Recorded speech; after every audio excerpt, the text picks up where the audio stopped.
Okay okay okay జై శివాద్రి.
दत्तात्रेयपरदेवतायै नमो नमः।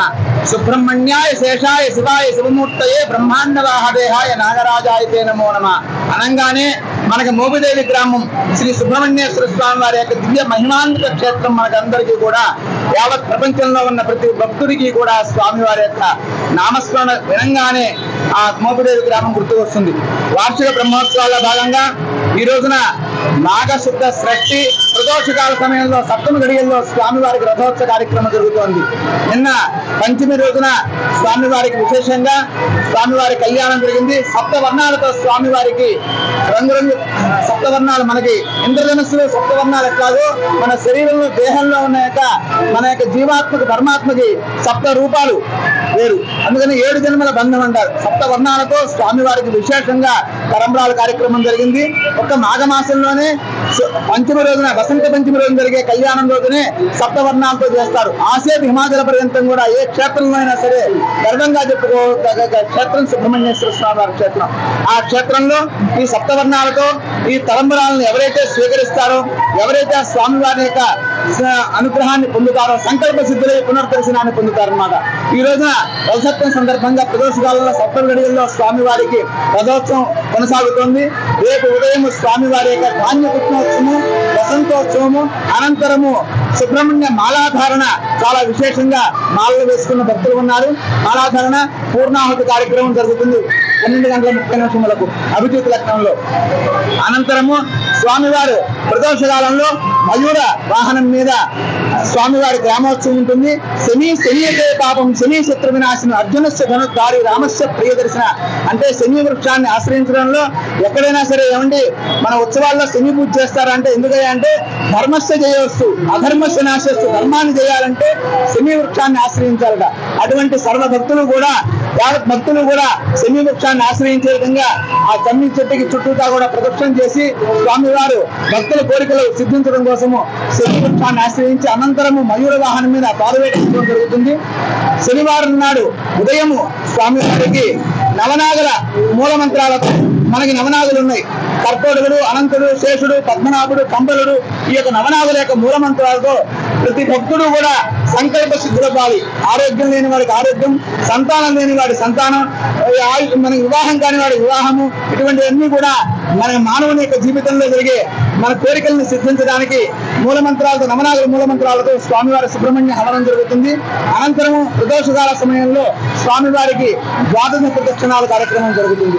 దాంతో ఈ యొక్క శోభకృతనామ సంవత్సరంలో బ్రహ్మోత్సవాలన్నీ కూడా పూర్తవుతాయి. ఈ కార్యక్రమాలన్నీ కూడా ఆనువంశ ధర్మకర్తలు, తలపల్లి జమీందారు గారి యొక్క వంశీకులు వారి యొక్క నేతృత్వంలో, అసిస్టెంట్ కమిషనర్ గారి యొక్క వారి యొక్క నేతృత్వంలో మన యొక్క సూర్యధర చక్రధరరావు గారు భక్తుల యొక్క సౌకర్యార్థం ఎన్ని వేల మంది వచ్చినా కూడా ప్రతి నిత్యము కూడా అన్నదానానికి, స్వామివారి ప్రసాదానికి లోటు లేకుండా భక్తులకు అన్ని కార్యక్రమాల్లో పాల్గొనే విధంగా స్వామివారి కార్యక్రమాలన్నీ కూడా ఏర్పరుస్తూ ఉన్నారు. మా యొక్క అర్చక బృందము, వైదిక సిబ్బంది, మా యాజ్ఞిక స్వాములందరూ కూడా స్వామివారి యొక్క సంకల్ప స్థితిలో పాలి ప్రతి ఒక్కరూ కూడా భక్తులందరూ కూడా ధరించాలి, పునర్దర్శనాన్ని పొందాలని అనుకుంటున్నాం. ధర్మస్య జయవస్తు, అధర్మస్య నాశవస్తు, ప్రాణస్తు, విశ్వస్య కళ్యాణమస్తు, గదాంబస్థ రక్షణమస్తు, లోకా సమస్త సుఖినో భవంతు.